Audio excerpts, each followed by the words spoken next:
Before diving into this incredible story, consider subscribing to the channel and hitting the bell. Every story here has something to say, and you won't want to miss a single one.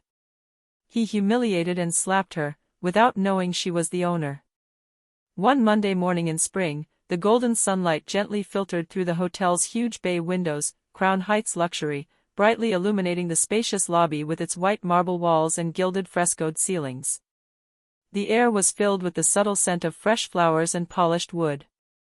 The soft sound of footsteps on the marble floor echoed in a soft, steady melody, mingling with the hushed murmurs of conversation and the distant click of keys on the reception desk keypad. At this early hour, everything seemed perfectly regulated, almost mechanical, like a Swiss clockwork whose every cog fit together with precision. The doormen, dressed in impeccable uniforms, busied themselves welcoming guests with a polite mix of professionalism and aloofness. The receptionists displayed automatic smiles, quickly swiping their guest cards or directing visitors always in a hurry to their destinations. In this refined universe, order and serenity reigned supreme. At exactly 8:30 a.m., a figure entered this unchanging ballet. A black woman, dressed in a tailored beige suit that elegantly hugged her figure, walked with a calm, measured step. Her mid-heeled black pumps echoed softly on the floor, and her black leather bag was held confidently against her side. Her face, serenely beautiful, held a calm, almost indifferent expression, but her eyes shone with quiet determination. She was dressed modestly, but her bearing exuded the quiet strength of someone who knows her worth and has no doubts about her place. Yet, in this scene of luxury and order, his arrival did not go unnoticed. There was a subtle click, imperceptible to most, but instinctively perceived only by some. An invisible radar was triggered. The security guard on duty, Mark Benson, a man in his 50s with a lined face and piercing gaze, abruptly straightened. His imposing frame seemed to fill the space, and he stared at the woman with an almost tangible coldness, like a fortress guardian ready to repel an invisible threat. Without a word of welcome, he stepped in her path, his body blocking the way. "Excuse me, madam," he said in a dry, almost authoritarian tone, "this lobby is reserved for hotel guests. If you are here for a delivery or an appointment with staff, please use the service entrance located on the adjacent street." The woman slowly looked up at him, her calm, clear eyes meeting his. There was no anger or defiance in her gaze, just a slight surprise tinged with incomprehension. "I'm expected on the 10th floor. Meeting at 9 a.m. with the executive board," she replied in a calm, firm but not aggressive voice. Mark stared at her for a moment, a bitter sneer escaping his lips. "The 10th floor," he replied, doubtfully, almost mockingly, "these rooms are strictly reserved for the hotel group's management. You are clearly not on the guest list. I advise you to leave immediately. Otherwise, I will be forced to call security." Her tone was both a warning and a sentence. Her gaze conveyed a clear message: she had no place here. The woman didn't answer. She simply slowly removed her phone from her leather bag, her fingers brushing the screen with an almost mechanical gentleness. Her face remained impassive, calm, almost detached, as if she were weighing every second, every gesture. But for Mark Benson, this action was a provocation. His gaze hardened, annoyance quickly rising beneath the surface of his outward calm. In his mind, she was probably preparing to film the scene to expose him, or to call the police to complain.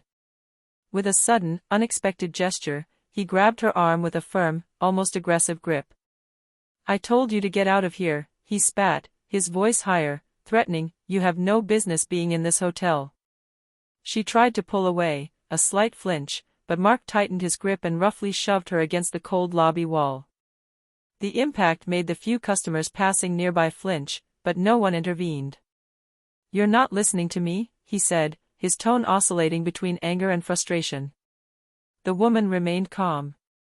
She didn't answer. Her gaze was lost in space for a moment, as if she were drawing on an inner strength that only silence could express. And then, suddenly, with a violent, uncontrolled gesture, a flash of shadow leaped from the man. His hand slashed through the air and struck the woman's cheek. The sharp crack echoed through the hall, sharp, relentless, like a clap of thunder silencing everything around it. a deathly silence immediately fell. All eyes turned toward the scene, frozen in a mixture of horror and disbelief. A customer, her hands shaking, took out her phone and discreetly began filming. The staff, embarrassed and helpless, bowed their heads, some even avoiding eye contact with the slapped woman. She stood there, motionless, her face gently turned to one side, letting the pain surface without ever exploding. A deep breath filled her lungs, then she exhaled slowly, controlling each breath. She didn't scream. She didn't fight back. She didn't express anger. With calm dignity, she straightened the lapel of her suit, smoothing down the fabric wrinkled by the crush. Then, with a fluid movement, she reached for her phone again. His fingers quickly typed a simple but promising message. "I'm in the lobby. Tell them to wait for me. G." She finally looked up, meeting Mark's still haggard eyes. But his gaze was no longer that of a victim. It was that of someone who knew this slap wasn't the end, but the beginning of a fight. Just a few minutes later, Adin echoed softly through the lobby, followed by the smooth sliding of the central elevator's steel doors. They slowly opened, revealing 4 figures who quickly stepped out, looking hurried. 3 men dressed in impeccably tailored dark suits exchanged serious glances. Behind them, an older woman walked with a calm, confident stride, her noble bearing betraying years of experience. Her light gray suit, her impeccably styled silver hair, everything about her exuded elegance and dignity. At their head, Charles Anderson, CEO of the Crown Heights Hotel Group, a white man in his 50s, his face marked by the responsibilities and tensions of power, watched the lobby attentively. But at the sight of the scene, his features froze. His eyes widened, a mixture of disbelief and horror written all over his face. "Grace," he breathed, his voice tight with emotion. He rushed towards her, his footsteps echoing on the marble floor. When he reached her, he placed a firm but gentle hand on her shoulder, trying to reassure her. "Did he touch you?" he asked, as if he already dreaded the answer. Grace slowly turned her head, revealing a red cheek marked by the slap.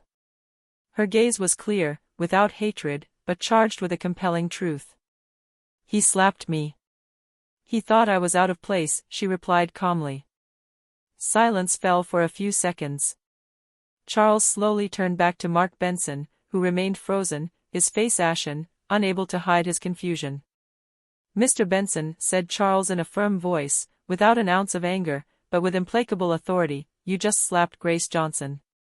She's the new majority shareholder of the Crown Heights Luxury Hotel. She officially took over as owner last week. She's your boss." The guard took a step back, as if struck by the truth, his arrogance turning to confusion. "What?" he stammered. "Is this a joke? Landlady?" Charles Anderson didn't waste a second explaining. "Immediately surrender your security badge. You are suspended immediately." He paused, his gaze hard. An internal and judicial investigation will follow. Around them, customers had begun to murmur, some looking at their phones, others staring in shock. A few had already shared the video taken by a discreet witness. Within minutes, it was circulating rapidly on social media, X, TikTok, Instagram, fueling widespread outrage. On the screens, in the caption, these words chilled the blood. "He humiliated and slapped her, without knowing she was the owner." The hall, once a symbol of luxury and calm, had now become the scene of a shocking confrontation, a harbinger of an upheaval to come. On the upper floors of the hotel, behind large glass windows overlooking the bustling city of Chicago, the 10th floor meeting room was suddenly charged with a new, electric energy. What had begun as a routine meeting between board members had abruptly changed tone.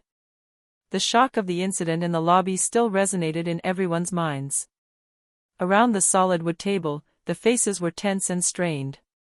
All were white men, dressed in austere suits, marked by the habit of leading, imposing, and controlling.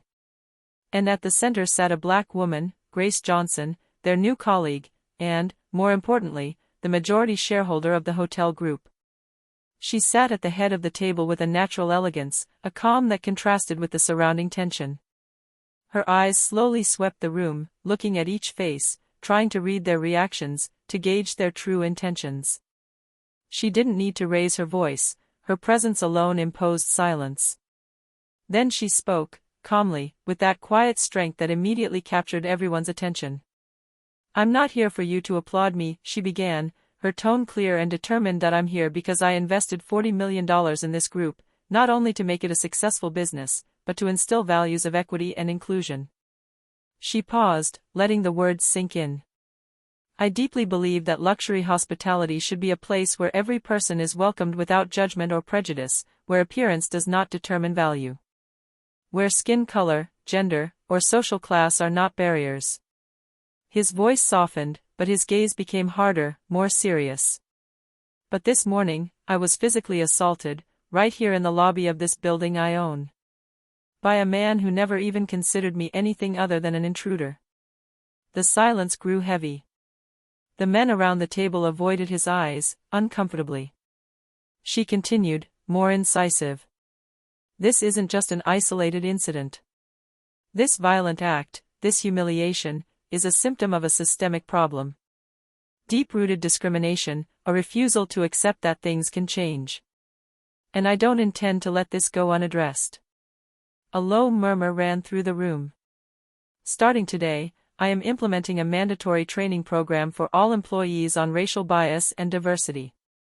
We will create a foundation dedicated to inclusion and promoting diversity in the hospitality industry." Her gaze anchored in that of each interlocutor, she added. "We will also establish an independent committee to ensure that the values we proclaim are respected, with the power to sanction breaches and improve our practices." Faces, long closed, began to relax. Some nodded, others scribbled notes. But Grace's determination was unwavering. She knew this fight went beyond the luxurious walls of Crown Heights.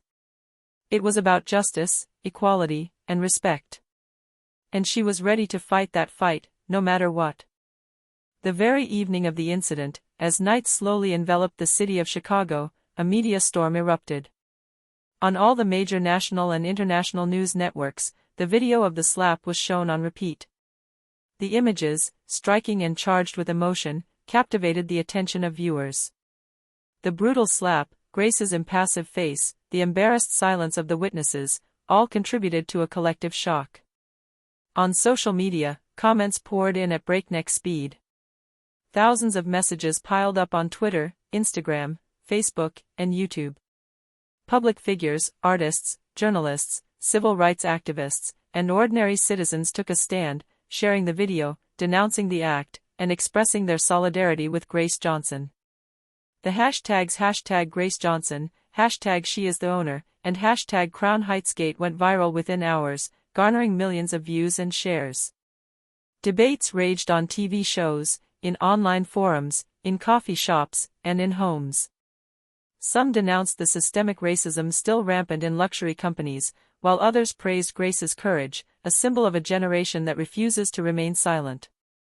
The next morning, as the city awoke to the rhythm of radio news and smartphone alerts, Mark Benson, the security guard, issued a clumsy and embarrassed apology. He expressed his regret, attempting to downplay the incident while acknowledging his actions. But the damage was done. His message, widely criticized for its lack of authenticity, only amplified the outrage. For her part, Grace Johnson, who had previously been discreet about her private life and ambitions, became a true national symbol in just 48 hours. A black woman, a savvy investor, silent yet powerful, she embodied the fight against prejudice and discrimination in a world that was still too often closed.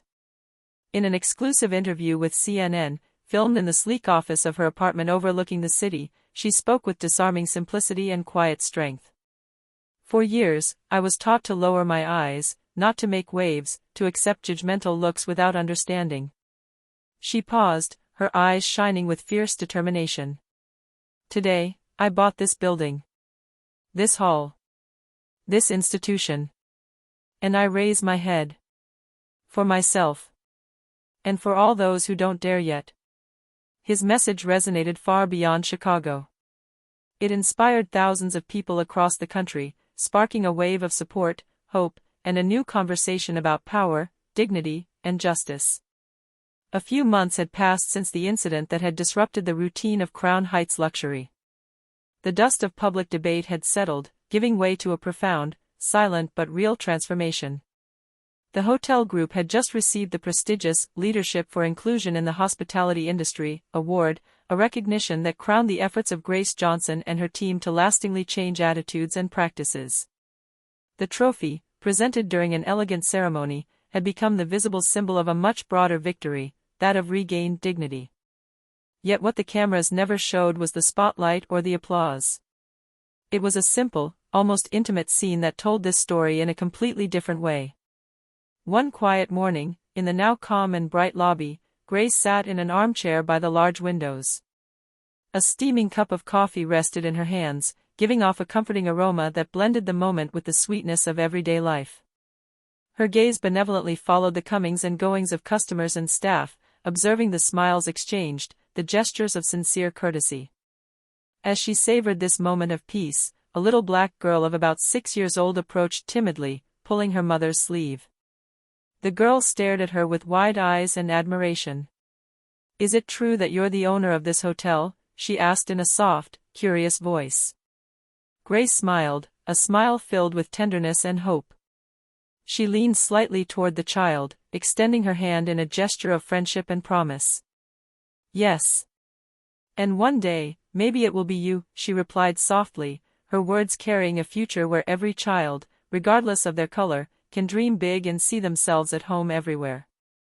This humble and silent scene testified better than any ceremony to the true significance of Grace's struggle. For beyond the awards and recognition, it was this transmission of hope, this opening of previously closed doors, that marked the most precious victory.